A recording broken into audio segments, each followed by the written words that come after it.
আল্লাহ তাআলা কিয়ামতের দিন সাইয়েদনা নূহ আলাইহিস সালামকে বলবেন, নূহ তুমি কি দাওয়াত পৌঁছিয়েছো তোমার উম্মতের কাছে? নূহ আলাইহিস সালাম বলবেন, হ্যাঁ আমি পৌঁছিয়েছি।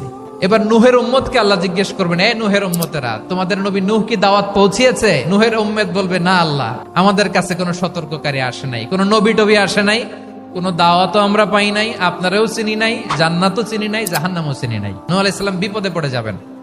তখন আল্লাহ বলবেন, নূহ তুমি বললা পৌঁছিয়েছো, তোমার উম্মত বলে কিছু পায় নাই। নূহ তোমার কি কোনো সাক্ষী আছে? নূহ আলাইহিস সালাম বলবেন, আছে। কে?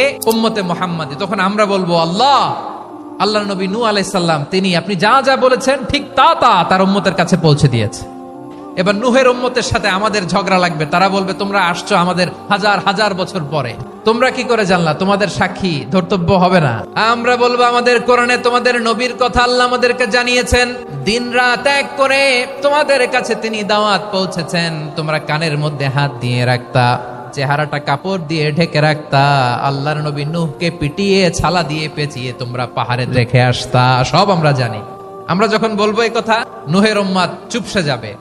তখন আমরা সত্য বলেছি কিনা এটা আল্লাহ তাআলা জানতে চাইবে বিশ্বনবীর কাছে। তখন বিশ্বনবী আমাদের পক্ষে সাক্ষী দিবেন। আওয়াজ করে বলেন, আল্লাহু আকবার।